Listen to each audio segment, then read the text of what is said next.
Welcome to the MorrowMarriage podcast, guys, where we are creating a new marriage where you can save the worst of the worst. And I am excited about this episode because I want to talk about partnership. I can't stress this enough.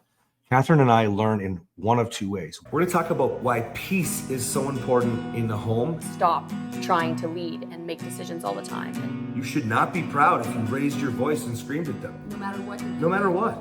I'm Cass. And I'm Kathryn. Why am I allowing him to do this in front of our children? Why am I allowing this to happen at all? You don't get to say whatever you want to a man and push him to the point where he snaps. I might have been a really bad man the other day, but today I went out of my way to be a good man, and she thanked me for it. Is that you always want to act in the direction you want to go. So He is just a paycheck. What about his needs? we're MorrowMarriage. Let's flip divorce statistics with the new marriage. One, we go out and we learn. Two, we reflect like nobody's business. And I guess I would add three, we hold each other accountable to, not necessarily accountable, we do, but We hold we certain standards. question each other on reflections. We challenge each other in a loving, compassionate, and educational way because we recognize we both have different strengths. And it's the only way to, like, if you heard us talk, we want superpower couples. The reason we can say confidently 30 years from now, disrupting divorce is the goal, meaning there aren't divorce cases as the normal, that it's not normal to get divorced. The reason we can say that is because of these kinds of things, learning, reflecting, and challenging the reflections. And while I was away, I was gone for 12 days. Now, this is important to understand. We never had a separation since things became good in our marriage, meaning there was a forced 30-day restraining order in separation. Okay. In 2018. That's right. So when things were bad, that's when we separated. Other than that, like I went to Atlanta for a talk show and He was gone for like 36 hours. no, that was the same day. I was up midnight and then back the next night. I think it was like 24 hours. 22 hours. Like we don't like to be apart. In fact, people say, oh, I see my partner all the time. COVID, we're living here. Listen, I need to go on girls' trips. I need to go on boys' trips. We don't do that. yeah, we literally work together, live together. We have a little bit of our own independence and things like that. But at the end of the day, we're together all the time. And so this was very challenging. This was a choice for me to go to Africa. Kathryn didn't feel the need. She obviously believed in God. She already seen miracles. She already trusts, has faith, supercharged faith. I needed it. So there was a no if, and, or but. When we heard that there was an opportunity, I was like, I'm in. And at the exact same time I said that, Kathryn was like, you're going. You have to go. Yeah. And we said it like the same time. Yeah. Because we're that It's not connected. an option. You're Yeah. going to Africa. Exactly. And so that's, by the way, super connected. We're on the same page all the time. Actually, you say same letter.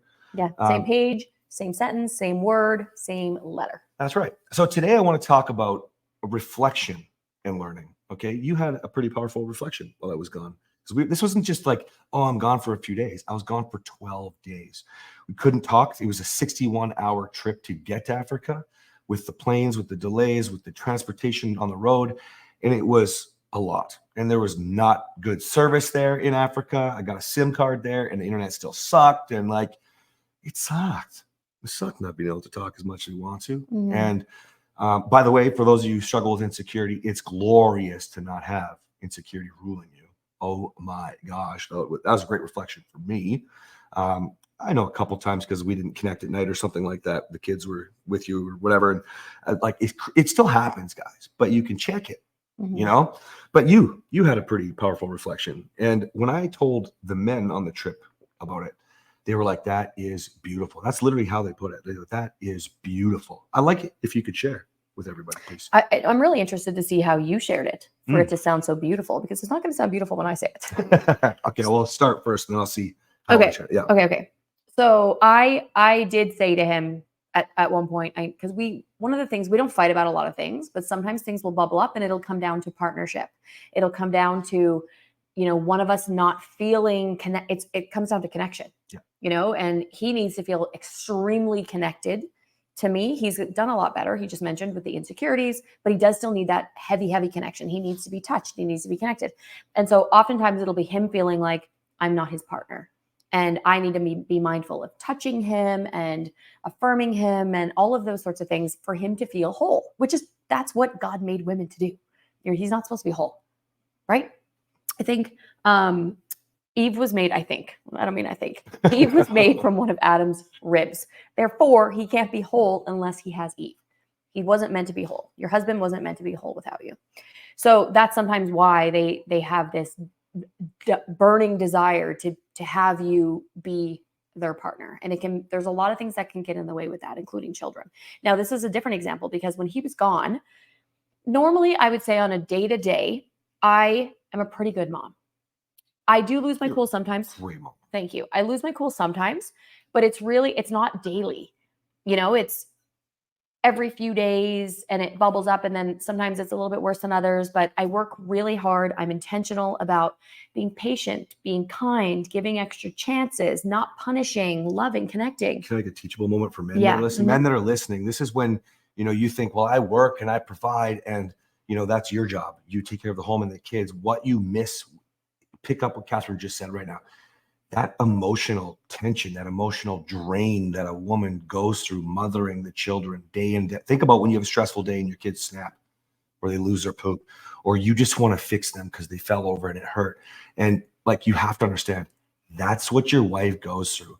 I could not have done 12 days alone. I mean, I could, but it's 12 days would have I probably would have lost my poop. Well, and this is the whole point of this conversation, because, and it's really important to recognize that I don't want to give the secret away too soon. Okay. So I'm generally a pretty good mom. He says I'm a great mom. I work really hard. I'm intentional. I connect. I do all the things. I try not to punish. I try not to yell. I apologize all the time, and things go pretty well in our home. We have wonderful children. We have a wonderful partnership, wonderful husband, wonderful dad. Pretty good mom. Any mom that thinks that she's a wonderful mom is lying to you. Nobody actually thinks that. If you're real with yourself, you should be questioning, and you should always try to be better. Just like I say, he's a wonderful dad. He says I'm a wonderful mom. That's how you should see each other. That's the reflecting part that I was talking about, guys. So as soon as he was gone, and this is why this is so powerful. As soon as he was gone, my kids acted like different kids. A-holes. It was so hard for me. I yelled every day. And I don't yell every day. I will get firm with them. But even then, I try not to be firm. Right, honey? If I can, I tolerate as much as possible. 100%. As much. I try to let them get all their emotions out. And no matter what they're doing, I try to figure out how to do it in a way that's fair. And I work really hard. It's exhausting. But I yelled every single day, sometimes twice. And so I was so dysregulated. My kids were so dysregulated. My kids pushed every limit, every boundary. Now I had someone every button. I had someone come and visit me for a few days who was really helpful. She has, I don't even know. She has got 4 kids, and then she raised, I think, 2 stepchildren and I think 4 or 6 grandchildren. She came to stay with me for a few days. And so she was very helpful, and she could obviously see that I was struggling because the kids were different children without my husband just being in the house. As soon as he was gone, knowing that he was somewhere else. Now he could leave the house and my kids are still wonderful kids. This time, I can't actually say that they were wonderful kids. I don't know what happened to them. And so anyway, so I had some support. Still wasn't the same. They still weren't acting the same. I was still not feeling. I was anxious the entire time. I sent him a message saying, honey, I know that you struggle sometimes when I am not giving you what you need to feel like a partnership, but I can tell you 100% the partnership that we have is 1,000,000% undeniable because of our home and the way our home has crumbled without just having him be present. The morning after he came home, he probably is like, what are you talking about? This is so easy. Honestly, all he had to do was be in the house. The kids didn't wake up screaming. The kids didn't yell at me. And he also came in with some support saying, I heard how you treated mama. I heard that you weren't following any rules. I heard that you've been hitting. I've heard that you've been screaming. I've heard that you've been doing all these things. And again, I try to be patient with the hitting, the screaming, that everything. He's more of the more structure, which I think that's what it needs to be in every home. Dads, if your wife is holding all the weight, you need to come in and provide structure because she is naturally more nurturing. I hate it when I yell. He hates it when I yell too. Everybody hates it when I yell. But I try to keep everything subdued because it would be devastating to me if he yelled at them. Because that means that everybody's out of control and then he has to step in and yell. So sometimes I'm not trying to justify my yelling. I don't want to justify yelling.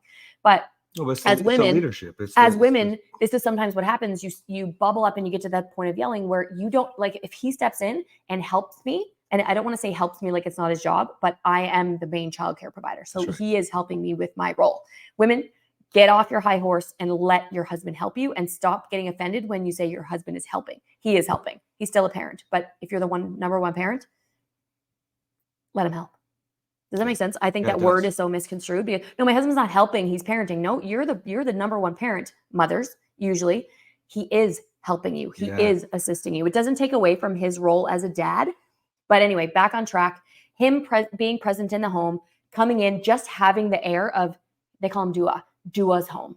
Him stepping in with a very simple, what would take me yelling, he can come in and say, hey, don't talk to mama that way. And it changes. And I literally have to bubble over for 30 minutes and then I lose it. So Mhm.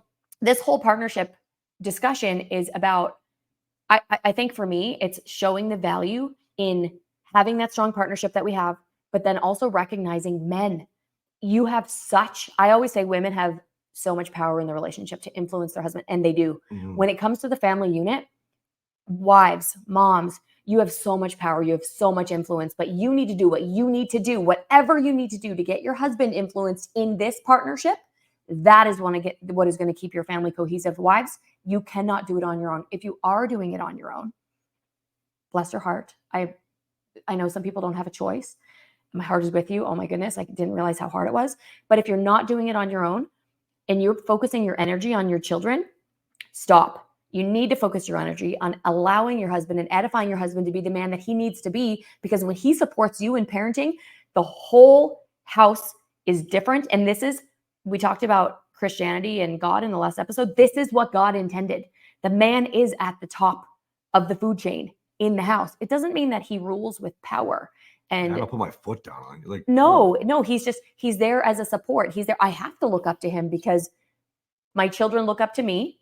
I look up to him, and they also look up to him. And it takes very little for him to come in with a gentle correction to assist, help, enforce, enhance what the mother is trying to do. It's so important. I will never take it for granted. I think I did take it for granted. I don't know if I told you that, honey. You did. Yeah, you did. I took it so for granted, thinking, I made jokes actually, because when the kids were little, I was like, I don't actually need him. I just didn't want to give 50% of them to him because he was a narcissist. And then now I sometimes joke, you can just have them 50% of the time because they're so difficult. But then in my mind, I'm thinking, no, I can handle it. No, I think I could if I had to. So again, with the wives, moms that don't have a choice, my heart is with you. And I know that you have to do what you have to do. But if you have the chance to support your husband in the growth that he needs to do, this is what the game changer is going to be. That partnership is going to set the example for your children. And it's going to be, I know some of the moms are focused on your children because you can't focus on your relationship because your marriage sucks. Well, it's going to be a lot easier all around if you can get your marriage not to suck. Yeah, I want to talk about that to finish the episode, but let me just quickly address. So when I was talking to Pastor Brian and Pastor Weeks, like they said it was beautiful because that's what it was. I said, I didn't go on for as long as Kathryn did, but I kept it simple and was like, yeah, actually, Kathryn, my kids, we usually call them tornadoes in a hurricane. I just said, they're not tornadoes, they're tornadoes. Like they're complete tornadoes. And I had mentioned that she was struggling a little bit for the first few days. And then when Kathryn, you had this reflection very early on, like I think it was maybe like I was in Africa for 3 days or something. And I brought it up, and then I brought it up again later. And one of the times that I just said that you really felt like you needed to be clear. Guys, this is conversation, not communication, conversation.